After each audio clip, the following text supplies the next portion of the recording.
عن أبي هريرة رضي الله تعالى عنه قال قال رسول الله صلى الله عليه وسلم سبعة يظلهم الله في ظله يوم لا ظل إلا ظله إمام عادل وشاب نشأ في عبادة الله ورجل قلبه معلق بالمسجد ورجل ذكر الله خاليا ففادت عيناه ورجل دعته امرأة ذات حسب وجمال فقال إني أخاف الله ورجل تصدق بصدقة فأخفاها لا تعلم شماله ما ينفق يمينه سبحان الله আল্লাহ হাবিব সাল্লাল্লাহু আলাইহি ওয়াসাল্লাম এই হাদিসের মধ্যে বলেছেন, হাশরের ময়দানে যখন জমিনটা তামা তামা হয়ে যাবে, সূর্য যখন মাথার উপরে চলে আসবে, সূর্যের তাপে জমিনটা তামা তামা হয়ে যাবে। আমার ভাইরা, তামা কেন হবে? এই জন্য তামা হবে, আপনার কারেন্টের তারগুলো কিসের? তামার। এই জন্য তামা এই দ্রুত কারেন্ট সরবরাহ করে এবং এটা বিদ্যুতের জন্য বেশি উপযোগী। এই জন্য আল্লাহ তাআলা হাশরের ময়দানটা কি করবেন? তামা করবেন, যাতে বেশি গরম হয়, বেশি উত্তাপ হয়ে যায়। আল্লাহু আকবার। হাশরের ময়দানটা তামা তামা হয়ে যাবে, সূর্য মাথার উপরে চলে আসবে, সূর্যের তাপে মাথার মগজগুলো গলে গলে পড়ে যাবে, মানুষের জিহ্বাটা নাভি পর্যন্ত বের হয়ে যাবে, পানি পানি বলে চিৎকার করবে। হাশরের ময়দানে তো কঠিন একটা অবস্থা হবে, মানুষ হয়রান হয়ে যাবে, মানুষ চিৎকার শুরু করবে। ওই কঠিন মুহূর্তের সময় আল্লাহ তাআলা আরশ আজিমে একটু ছায়া রাখবেন। সুবহানাল্লাহ বলেন না? ওই আরশ আজিমের ছায়ার মধ্যে যারা যেতে পারবে, যারা স্থান পাবে, তারাই শুধু নিরাপদ পাবে, শান্তি পাবে, আর বাকিদের অবস্থা করুণ হবে। আমার ভাইয়েরা, আরশ আজিমের ছায়া ছাড়া হাশরের ময়দানে উপায় থাকবে না। আল্লাহর কাছে আমরা দোয়া করি, আল্লাহ আপনার আরশের নিচে আমাদেরকে ছায়া দান করিয়ে। বিশাল আরশ, কত বড় আরশ জানেন? এই দুনিয়া 7 জমিন 7 আকাশ যদি আরশ আজিমের মধ্যে রেখে দেয়, মনে হয় যেন হবে কয়টা সিকি পয়সা রেখে দিছে। সুবহানাল্লাহ বলেন না? তাহলে আরশ কত বড়! আরশের এই ছায়ার নিচে আল্লাহ তাআলা সকলকে ছায়া জায়গা দিতে পারবেন ইচ্ছে করলে, ঠিক কি না? তো আল্লাহর কাছে দোয়া করে, আল্লাহ আপনার আরশের নিচে হাশরের কঠিন বিপদের সময় আমাদেরকে একটু ছায়া দিয়ে দিয়েন। আমিন বলবেন না? ছায়া পেতে চাননি সবাই? যদি ছায়া না পান উপায় থাকবে না। হাশরের ময়দানে আরশ আজিমে ছায়া পেলে তখন মুসিবত থেকে বেঁচে যাবেন, তখন আর হাশরের উত্তাপ আপনার দেহের মধ্যে লাগবে না, কঠিন পরিস্থিতি হতে হবে না, ভয়াবহ একটা অবস্থা হবে হাশরের ময়দানে। মানুষগুলো ভাজা ভাজা হয়ে যাবে, পিপিলিকার মধ্যে আগুন দিলে যেমন পিপিলিকা ভাজা ভাজা হয়ে যায়, মানুষের অবস্থা এমন হবে, মরবেও না বাঁচবেও না, কঠিন একটা মুহূর্ত হবে হাশরের ময়দান। আল্লাহ রাব্বুল আলামিন হাশরের ময়দানে 7 শ্রেণীর লোককে আরশ আজিমের ছায়া জায়গা দিয়ে দিবেন। সাবআতুন ইউযিল্লুহুমুল্লাহু ফি যিল্লিহি ইয়াওমা লা যিল্লা ইল্লা যিল্লুহু, যেদিন আরশের ছায়া ছাড়া কোনো ছায়া থাকবে না, রব্বুল আলামিন 7 শ্রেণীর লোককে আরশ আজিমের ছায়া জায়গা দিয়ে দিবেন। আল্লাহু আকবার বলেন। প্রথম হলো ইমামুন আদিলুন, 1 নাম্বার হলো ন্যায়পরায়ণ শাসক, যে শাসক আল্লাহর বিধান দিয়ে তার শাসন কার্য করবে। ওমান লাম ইয়াহকুম বিমা আনজালাল্লাহ ফাউলাইকা হুমুল কাফিরুন যালিমুন ফাসিকুন। সূরা মাইদার মধ্যে 3 বলেছেন, 3 বার বলেছেন, যারা আল্লাহর কোরআন ছাড়া বিচার করবে, আল্লাহর কোরআন ছাড়া ফয়সালা করবে, আল্লাহর কোরআন ছাড়া সমাজের কার্যক্রম, দেশের কার্যক্রম পরিচালিত করবে, এরা হলো জালেম, ফাসিক, কাফের। নাউজুবিল্লাহ বলেন। নাউজুবিল্লাহ। কয়টা কথা বলছেন? বলেন জালেম, ফাসিক, কাফের। কেউ যদি কোরআন সুন্নাহর বাইরে তার শাসন কার্য পরিচালিত করে, কোরআন সুন্নাহর বাইরে তার আদালত পরিচালিত করে, কোরআন সুন্নাহর বাইরে তার অর্থনীতি পরিচালিত করে, কোরআন সুন্নাহর বাইরে দেশের নিয়ম নীতি যদি কোরআন সুন্নাহর বাইরে প্রচলন করে, তাহলে এরা হচ্ছে জালেম, এরা ফাসিক, এরা কাফের। কথাগুলো কার? আল্লাহ। কথা বল না, কথা কার? আল্লাহ। না আপনাদের ইমাম সাহেব বানাই বলতেছে নাকি? সূরা মাইদা খুলেন। আমার বন্ধুগণ, সুতরাং যারা কোরআন সুন্নাহ দিয়ে শাসন কার্য পরিচালিত করবে, এমন শাসক যারা হবে, চেয়ারম্যান হবে, মেম্বার হবে, এমপি হবে, মন্ত্রী হবে, জনপ্রতিনিধি হবে, অথবা বড় বড় দায়িত্ব থাকবে, নেতৃত্ব দিবে, সে তার নেতৃত্বের কাজ যদি কোরআন সুন্নাহর বাইরে কোনো মতাদর্শ দিয়ে তার কার্যক্রম চালায়, তাহলে তার উপায় থাকবে না, সে জাহান্নামের কঠিন শাস্তি ভোগ করতে হবে, হাসরের ময়দানের ভয়াবহ অবস্থা তাকে সহ্য করতে হবে। আমার ভাইয়েরা, যেই শাসক ন্যায়পরায়ণ শাসক কোরআন সুন্নাহ মোতাবেক শাসন কার্য পরিচালিত করে, তার আদালত কোরআন সুন্নাহ মোতাবেক চলে, তার পার্লামেন্ট কোরআন সুন্নাহ মোতাবেক চলে, সে কোরআন সুন্নাহ মোতাবেক তার ক্ষমতা প্রয়োগ করে, আল্লাহ তাআলা এমন শাসককে সবার আগে আর শাহজিমের ছায়া জায়গা দিয়ে দিবে। বুঝা গেল 7 প্রকারের মধ্যে প্রথম আসছে জনপ্রতিনিধির নাম, যিনি ন্যায়পরায়ণ শাসক তার নাম, যিনি চেয়ারম্যান হবে, মেম্বার হবে, এমপি হবে, মন্ত্রী হবে, মেয়র হবে, কাউন্সিলর হবে, জনপ্রতিনিধি হবে, তাদের কথাটা আগে আসছে। বুঝা গেল 7 শ্রেণীর মধ্যে তাদের মর্যাদা সবচেয়ে বেশি। সুবহানাল্লাহ বলতেন না? আমরা সামাজিকভাবে দেখেন না, যিনি চেয়ারম্যান, মেম্বার, ফরেজগার, মুত্তাকি, সে অবৈধ খায় না, ঘুষ খায় না, দুর্নীতি করে না, সামাজিকভাবে ওনার মর্যাদা অন্যের তুলনায় কম না বেশি? কম না বেশি? অবশ্যই বেশি। আর দুর্নীতি করলে, খারাপ পথে চললে, তখন তাকে মানুষ দেখতে পছন্দ করে না, ঘৃণা করে। কিন্তু সে যে বাস্তবে সৎ হয়, বাস্তব ন্যায় বিচার করার কারণে হয়তো আরেকজনে মন খারাপ করবে, মন খারাপ করলেও অন্তত সে নিজের ভিতরে ভিতরে বুঝবে যে আসলে লোকটা সৎ লোক। আমি তারা ঘুষ দিয়ে চাইছিলাম আমার পক্ষে বিচারটা আমার জন্য, সে ঘুষ খায় নাই। ঘুষ না খাওয়াতে, সুযোগ না পাওয়াতে তার বিরুদ্ধে বলবে, কিন্তু সে ভিতরে ভিতরে মনে মনে হইলো তার একটা ধারণা থাকবে আসল লোকটা কি সৎ। সুবহানাল্লাহ বলেন না? মুহাম্মদ সাল্লাল্লাহু আলাইহি ওয়াসাল্লামের বিরুদ্ধে যারা কথা বলছেন, মক্কার আবু জাহল, আবুল হাবরা, এদেরকে জিজ্ঞেস করছে একবার যে তার অনুসারীরা আবু জাহলকে বলছে আসল লোকটা কেমন, তখন সে নিজেই বলছে আসলে ওর মতো ভালো মানুষ হতে পারে না। সুবহানাল্লাহ বলেন না? অর্থাৎ তাদের ঘরোয়া পরিবেশে, ঘরোয়া পরিবেশে আপনাদের তার বিরুদ্ধে আমরা এত করতেছি, আসল লোকটা কেমন? প্রিয় ভাইয়েরা, এই জন্য আমরা আমাদের কেউ বিরুদ্ধে গেলেও, আমি যে পর্যায়ে দায়িত্বে আছি, কুল্লুকুম রাইন কুল্লুকুম মাসউলুন আন রাইয়াতিহি, আমরা সকলে তো দায়িত্বশীল। আপনি তো ঘরের একজন নেতা, ঠিকই না? আপনি তো ঘরের নেতৃত্ব, আপনি একটা প্রতিষ্ঠানের নেতৃত্ব দিচ্ছেন, যে যেখানে আছেন। আমরা কি ন্যায় বিচার করতে পারবো ইনশাআল্লাহ? যদি ন্যায় বিচার করি, অর্থাৎ যার যতটুকু ক্ষমতা আছে, যে ক্ষমতার অপব্যবহার না করি, ন্যায় বিচার করি, আল্লাহ তাআলা আরশ আজিমের ছায়া জায়গা দিয়ে দিবেন। যেরকম সুবহানাল্লাহ। ওয়াস সুলতানু জিল্লুল্লাহ, ক্ষমতা হলো আল্লাহর ছায়া। মান আহানা সুলতানাল্লাহ আহানাহুল্লাহ, যে ব্যক্তি ক্ষমতার অপব্যবহার করবে, ক্ষমতা পেয়ে কারো উপরে জুলুম করবে, ক্ষমতা পেয়ে দুর্নীতি করবে, ক্ষমতা পেয়ে রাষ্ট্রীয় সম্পদ, রাষ্ট্রীয় টাকা পয়সা পাচার করে দিবে, রাষ্ট্রীয় ব্যাংকের টাকা লুটপাট করে খেয়ে ফেলবে, আমার বন্ধুগণ, ক্ষমতা পেয়ে যারা দেশের ক্ষতি করবে, এরা আল্লাহকে অপমান করতে চাচ্ছে। মূলত আল্লাহকে অপমান করা যায় না। আর সুলতানু জিল্লুল্লাহ, ক্ষমতা হলো আল্লাহর ছায়া। মান আহানা সুলতানাল্লাহ আহানাহুল্লাহ, যে ব্যক্তি ক্ষমতার অপব্যবহার করলো, সে আল্লাহকে অপমান করলো। আর মূলত আল্লাহকে অপমান করা যায় না, নিজেই অপমানিত হবে। ভাই, আমরা যদি এক ওয়াক্ত নামাজ না পড়ি, আল্লাহর লস হবে নাকি? কথা বলে না? আল্লাহ কি লস হবে? লস কার? লস কার? আমাদের লস। আপনি সম্পদের মালিক, যাকাত দিলেন না, আল্লাহ লস হয়ে যাবে? লস হবে? আল্লাহ কি লস হবে? আপনি যাকাত দিবেন, আল্লাহ আপনার সম্পদ বাড়ায় দিবে, সম্পদের গ্যারান্টি হবে, আপনি পরকালে নাজাত পেয়ে যাবেন। সুবহানাল্লাহ বলেন না? অর্থাৎ আল্লাহর বিধিবিধান না মানলে আমাদের লস, আল্লাহর কোনো লস নাই। আল্লাহ লস, আল্লাহ কোনো লস নাই। হ্যাঁ, আমরা আল্লাহ বিধিবিধান মানে আল্লাহ খুশি হয়ে আমাদেরকে জান্নাত দিয়ে দিবেন। যেরকম সুবহানাল্লাহ। এবার সকলে জবাব দেন, কয় প্রকারের লোক আরশ আজিমের ছায়া জায়গা পাবে? 7 প্রকার। বলেন না কয় প্রকার? 7 প্রকারের লোক। সবার আগে আসছে যারা জনপ্রতিনিধি, যারা নেতৃত্ব দিবে, এরা যদি ইনসাফের সাথে তাদের নেতৃত্বের দায়িত্ব পালন করে, সবার আগে একদম চেয়ারম্যান, মেম্বার, এমপি, মন্ত্রী, এরা যদি ইনসাফের সাথে দেশের কল্যাণে কাজ করে, মানবতার কল্যাণে কাজ করে, এরা হলো বর্তমান সমাজ শ্রেষ্ঠ ওলি। যেরকম সুবহানাল্লাহ। কারণ তাদেরকে আল্লাহ সবার আগে আরশ আজিমের ছায়া জায়গা দিবেন, তাহলে তারা শ্রেষ্ঠ ওলি। সুবহানাল্লাহ বলতেন না? না হলে 7 প্রকারের মধ্যে ওনাদের নাম কেন আগে আনছেন?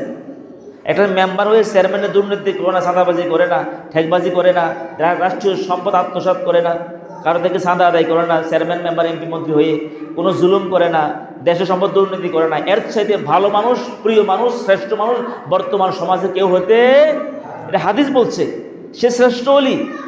সুবহানাল্লাহ বলেন, সে কি শ্রেষ্ঠ ওলি, আল্লাহর বন্ধু। ওলি মানে কি? বন্ধু।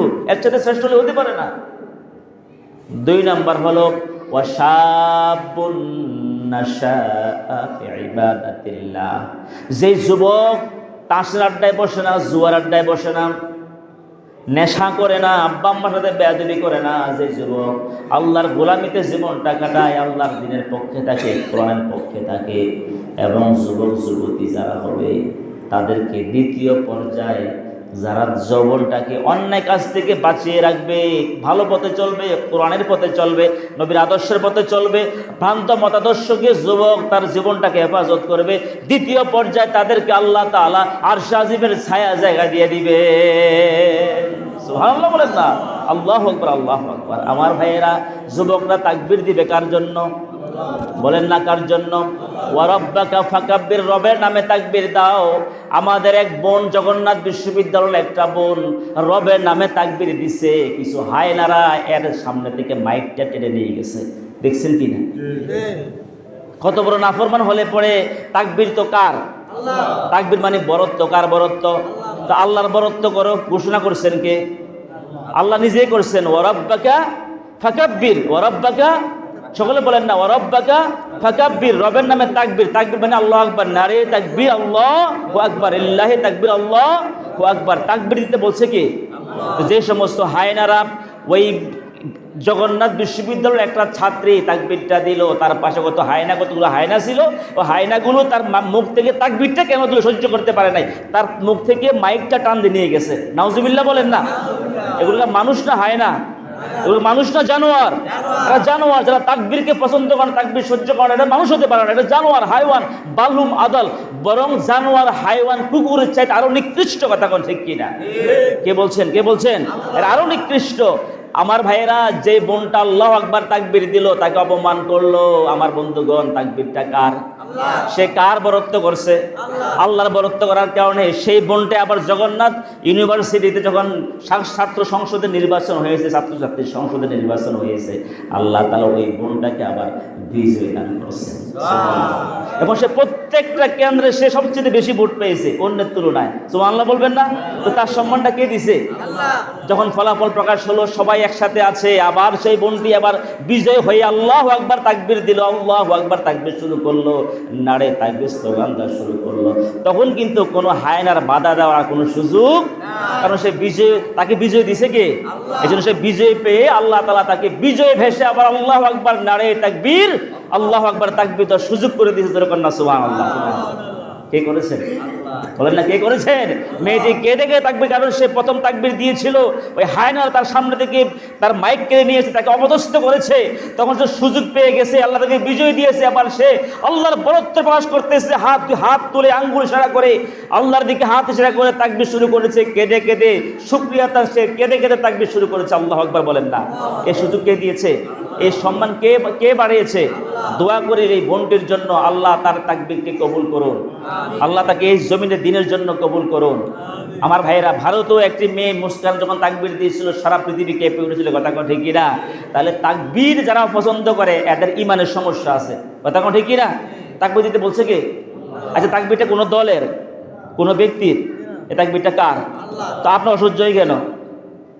আপনার কেন অসহ্য হয়? আপনি কেন তাকবীর দিতে বাধা দিচ্ছেন? যদি আপনি তাকবীর দিতে বাধা দিচ্ছেন, এতে প্রমাণিত হয় আপনার আল্লাহর বিধানের ক্ষেত্রে আপনার মানতে সমস্যা হচ্ছে। আপনি তাকবীরকে অস্বীকার করছেন, অর্থাৎ আল্লাহর বরত্ব আপনার ভালো লাগতেছে না, আপনার ঈমান নাই, আপনার দ্বীন নাই, ইসলাম নাই। কথা কোন ঠিক কিনা? এরা ইসলাম পথে থাকবে না। কারণ তাকবীর, আল্লাহর বরত্ব যখন প্রকাশ হয়, সূরা নাস পড়ছেন? কুল আউযু, বলেন না, কুল আউযু বিরাব্বিন নাস, মালিকিন নাস, ইলাহিন নাস, মিন শাররিল ওয়াসওয়াসিল খান্নাস, আল্লাযী ইউওয়াসবিসু ফি সুদুরিন নাস মিনাল জিন্নাতি ওয়ান নাস। আল্লাহ বলে শয়তান হলো দুই রকম। কয় রকম? সকলে আওয়াজ দিয়ে বলেন, শয়তান কয় রকম? একটা হলো জিন শয়তান, একটা কি মানুষ শয়তান। জিন শয়তান যেমন আল্লাহু আকবার তাকবীর সহ্য করতে পারে না, মানুষ রূপী শয়তানও আল্লাহু আকবার তাকবীর সহ্য করতে পারে না। জিন শয়তান যে আল্লাহু আকবার তাকবীর সহ্য করতে পারে না, একটু দেখেন, আপনার দেখাচ্ছি আজকে। মসজিদ যখন আজান দিবে দেখবেন, মুয়াজ্জিন সাহেব যখন মসজিদে আজান দেয়, মসজিদের মিনার থেকে যখন আজানের সুর বের হয়, আল্লাহু আকবার তাকবীরটা বের হয়, আপনারা দেখবেন মাঝে মধ্যে কুকুর ঘেউ ঘেউ করে। দেখছেন কথা বল না, দেখছেন কি না? কেন ঘেউ ঘেউ করে গবেষণা করলাম, আল্লাহু আকবার তাকবীরটা দিলে শয়তান সহ্য করতে পারে না, পিছনের রাস্তায় বাতাস ছাড়তে ছাড়তে দৌড়ায়, সে কুকুর উপর গিয়ে আসর করে, অথবা কুকুর দৌড়াদৌড়ি দৃশ্যগুলো দেখে, এই জন্য কুকুর ঘেউ ঘেউ করে। এতে প্রমাণিত হলো আল্লাহু আকবার ধ্বনি শয়তান সহ্য করতে পারে না। শয়তান দুই রকম, মিলাল জিন্নাতি ওয়ান নাস, মানুষের মধ্যে শয়তান আছে। যে মানুষটা আল্লাহর বিধান মানে না, ইসলাম মানে না, আল্লাহু আকবার সহ্য করতে পারে না, তার যখন মসজিদে আজান হয় অথবা যখন কোথাও কখনো তার সামনে তাকবীর দেয়, তখন দেখবেন সেটা মেনে নেয় না, সেটা সহ্য করে না। আপনি বুঝতে নিবেন এরা সব শয়তান, এরা কি শয়তান। এই জন্যেই আমাদের প্রিয় বোনটির মুখ থেকে মাইক টেনে হেসে নিয়ে গিয়েছে, কারণ আসলে তারা শয়তান, তারা আল্লাহু আকবার সহ্য করতে পারে না, এই জন্য টেনে নিয়েছেন। যেমন শয়তান সহ্য করতে পারে না, এরা মানুষ রূপী শয়তান। নাউজুবিল্লাহ, নাউজুবিল্লাহ বলেন না। এদের সাথে ইসলামের কোনো সম্পর্ক নেই। আমরা মুসলিম, আমরা কি বলেন, আমরা কি ওয়ারাব্বাকা ফাকাব্বির বলেন না, ওয়ারাব্বাকা ফাকাব্বির, রবের নামে তাকবীর দাও। মুসলিম তো তাকবীর দিবে কার নামে? বলেন নারে তাকবীর, সকলে বলতে হবে নারে তাকবীর, লিল্লাহি তাকবীর, আল্লাহু আকবার। এটা কার নির্দেশ? না, এটা কি কোনো দলের স্লোগান? এটা কার স্লোগান? কে বলছে? আল্লাহ নিজেই বলছেন, আল্লাহ নিজেই বলছেন ওয়ারাব্বাকা ফাকাব্বির, রবের নামে তাকবীর দাও। এখন এই তাকবীর দেওয়াটা কেন আপনাদের অসহ্য হয়? বুঝা গেল ডাল মে কুচ কালা হ্যায়, আপনাদের ইমানের সমস্যা আছে। আপনার ইসলাম ভালো লাগে না, কোরআন ভালো লাগে না, দিন ভালো লাগে না। যারা ইসলাম ভালো লাগে না, দিন ভালো লাগে না, কোরআন ভালো লাগে না, এরা কখনো মানব প্রেমিক হতে পারে না। কথা এখন ঠিক না? এরা কখনো দেশ প্রেমিক হতে পারে না, এরা কখনো কল্যাণকর সমাজ প্রতিষ্ঠা করতে পারবে না। আল্লাহ তাআলা আমাদেরকে বুঝার তৌফিক দিক, আমিন বলুন। আমার ভাইয়েরা, কয় শ্রেণীর লোক জাহান্নামে, কয় শ্রেণীর লোক আর সাজিমের ছায়া জায়গা পাবে বলছিলাম?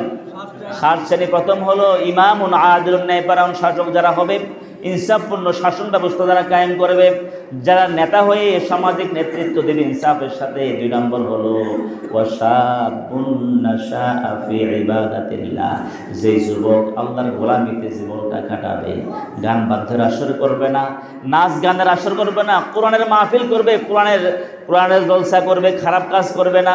আমার ভাইরা, যে যুবক মদের আড্ডা জুয়ার আড্ডায় বসবে না, তাসের আড্ডায় বসবে না, দিন কায়েমের পক্ষে থাকবে, ভ্রান্ত মতাদর্শের দিকে যাবে না, কোরআনের বিধানের পক্ষে থাকবে, নবীর আদর্শের পক্ষে থাকবে, ওই যুবকদেরকে দ্বিতীয় পর্যায়ে আরশে আজিমের ছায়া জায়গা দিয়ে দেবে।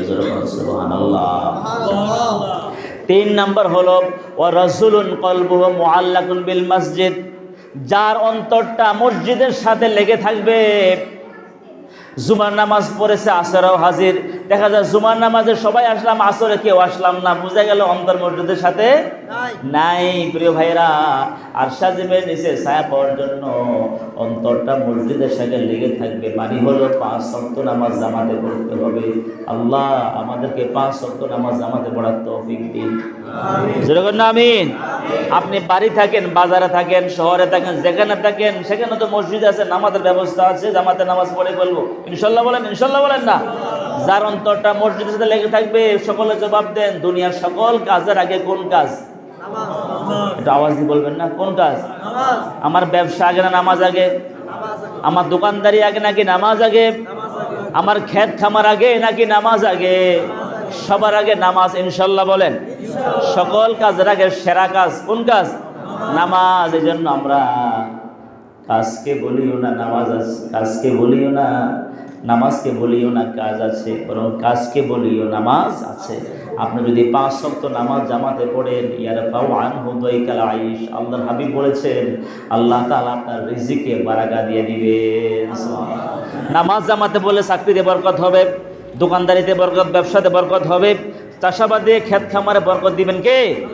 সর্বাবস্থায় বরকত দিবেন কে?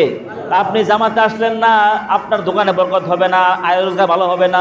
আপনি নামাজ জামাতে পড়লেন না, আপনার চাষাবাদে সেখানে ক্ষেত খামারে আপনার প্রজেক্টে ভালো হবে না ইনকাম। আমার ভাইয়েরা, আপনি নামাজ না পড়লে, জামাতের সাথে গুরুত্ব না দিলে ব্যবসায় বরকত হবে না। সব বরকত কার হাতে? বলেন না কার হাতে? আল্লাহ বলছে হাইয়া আলাস সালাহ, নামাজের সময় হয়েছে, মসজিদে আসো। মসজিদে আসলে কি হবে? হাইয়া আলাল ফালাহ, কল্যাণ হবে। সুবহানাল্লাহ না? মানে নামাজে আসো, কল্যাণের দিকে আসো। তার মানে কি? দুটো বাক্য কি বোঝায়? নামাজ জামাতে পড়বা, তোমার কল্যাণ হয়ে যাবে। সুবহানাল্লাহ বলেন না? তোমার বরকত হয়ে যাবে। সুতরাং নামাজ ছাড়া বরকত হতে, আমরা মুমিন, আমাদের মুমিনদের বরকত কিসের মাধ্যমে হতে হবে? নাকি আমরা মুশরিক? আমরা কি ঈমান হারা? যদি মুসলমান হয়ে থাকি নামাজ পড়তে হবে, আর নামাজের, মুসলমানদের নামাজের মাধ্যমে বরকত হয়। আর যারা মুশরিক ঈমান হারা, এদের দুনিয়াতে আল্লাহ দেয়, খায় দেয়, ফুর্তি করে চলে, এরা পরকালে এদের কোনো কল্যাণ, এরা জাহান্নাম পরকাল। যার কারণে দুনিয়াতে অমুসলিমদেরকে আল্লাহ অনেক দেয়। এই দেওয়া কি পরকালে মুক্তি পাবে? মুক্তি পাবে?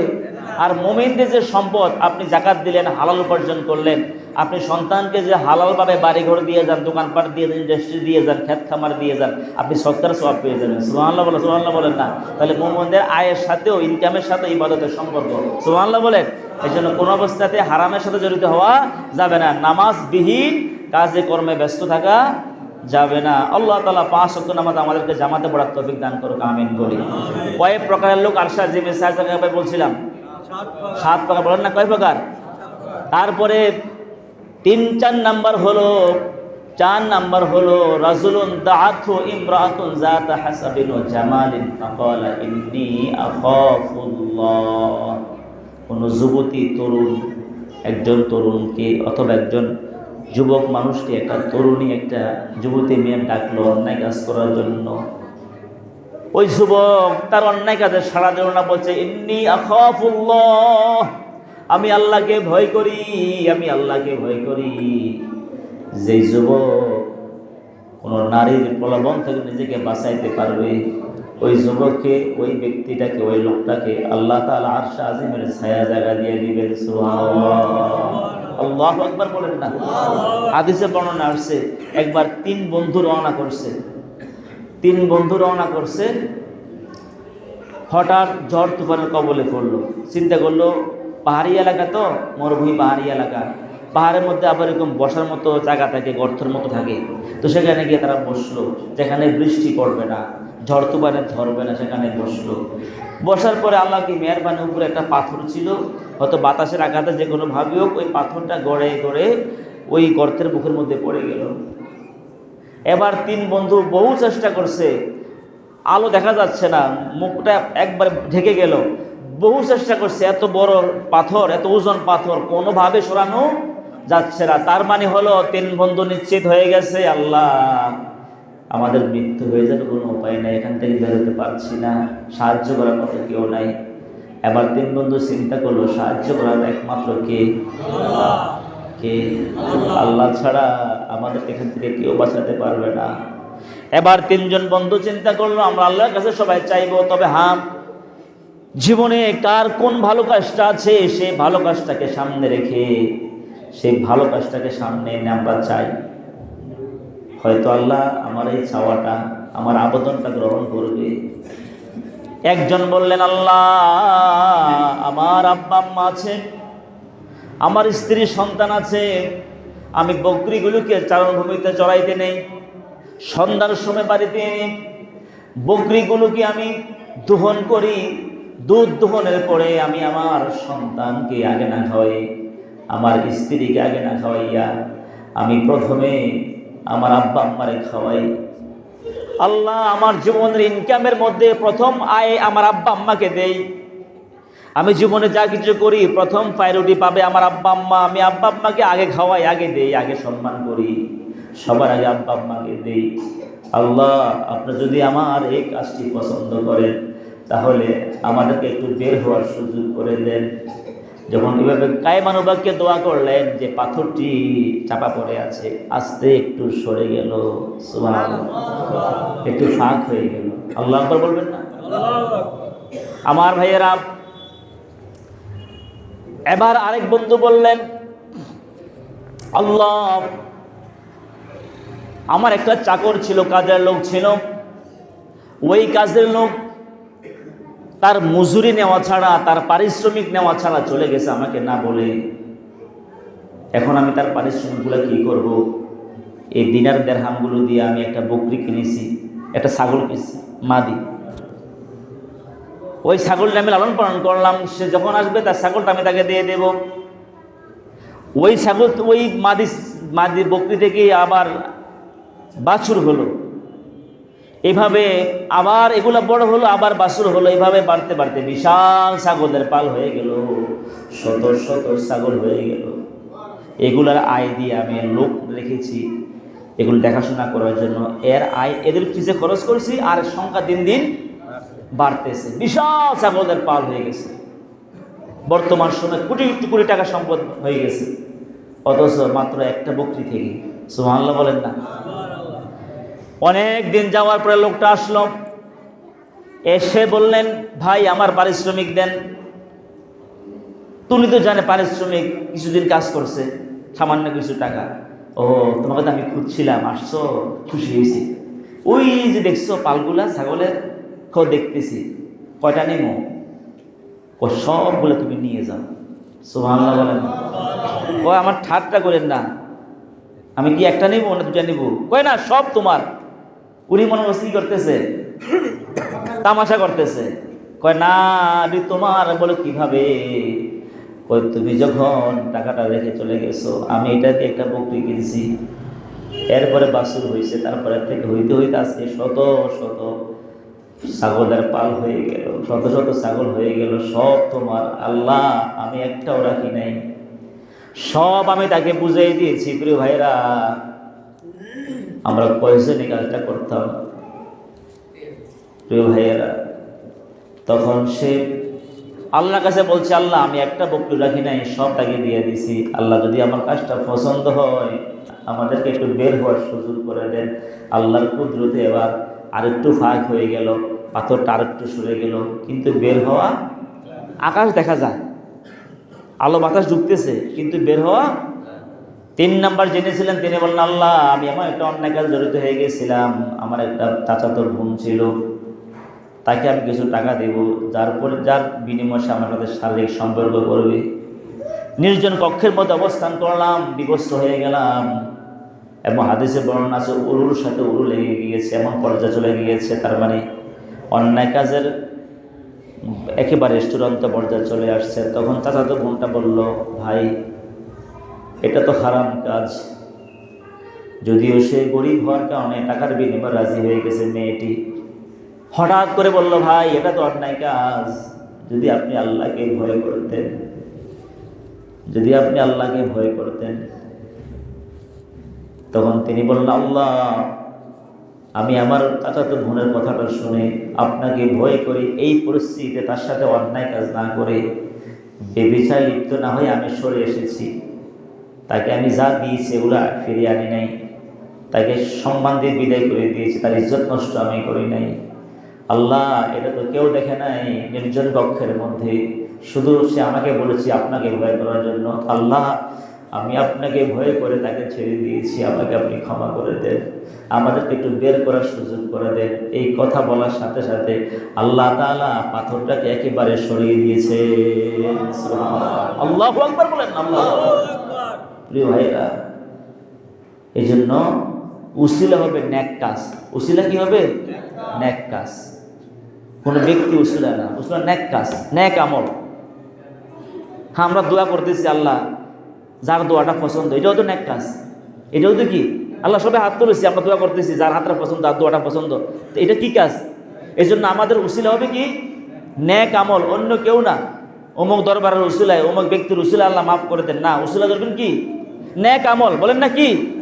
আল্লাহ এই নেক আমলের উসিলা, আল্লাহ আমি যে নেক কাজটা করছি তুমি দেখছো, কেউ দেখে নাই, তুমি এই উসিলা আমার মাফ করে দাও। বুঝাচ্ছি কি না? আপনি রাস্তা দিয়ে হাঁটতেছেন, একটা কাঁটা পড়ে আছে, আপনি কাঁটাটা সরিয়ে দিয়েছেন, কেন? আপনার পায়ে কাঁটা লেগেছে, আরেকজন ব্যথা পেতে পারে, আপনি সরিয়ে দিয়েছেন। আপনি এটাও বলতে পারেন, আল্লাহ আমি কাঁটাটা সরিয়ে দিয়েছি কেন? যেন আরেকজনকে কষ্ট না পায়। আপনি যদি এই কাজটা পছন্দ করেন, আল্লাহ আমাকে আমাকে বিপদ থেকে আপনি হেফাজত করেন। সুবহানাল্লাহ বলেন না? এরকম উসিলা হতে হতে পারে। আপনি আল্লাহকে দুটো সেজদা দিয়েছেন, আল্লাহ যদি আমার সেজদাটা পছন্দ করেন, আমার তাহাজ্জুদের নামাজ পছন্দ করেন, কেউ তো দেখেন আমি নীরবে আপনাকে তাহাজ্জুদের নামাজে সেজদা দিয়েছি, কেউ দেখেন আপনি দেখছেন, যদি কাজটা পছন্দ করেন আল্লাহ আমার এই বিপদটা থেকে বাঁচিয়ে দিয়ে বললেন না আমিন। প্রিয় বন্ধুগণ, কয় শ্রেণীর লোক আরশাদে মেয়ে 6 জায়গা পাবে? 7 শ্রেণী। কয় প্রকার গেল? 4 প্রকার গিয়েছে। পরবর্তী সুযোগ হলে আবার কথা বলবো। আল্লাহ সুবহানাহু ওয়া তাআলা আমাদেরকে এই হাদিস থেকে শিক্ষা নেওয়ার তৌফিক দান করুক, আমিন বলে। আসসালামু আলাইকুম ওয়া রাহমাতুল্লাহ।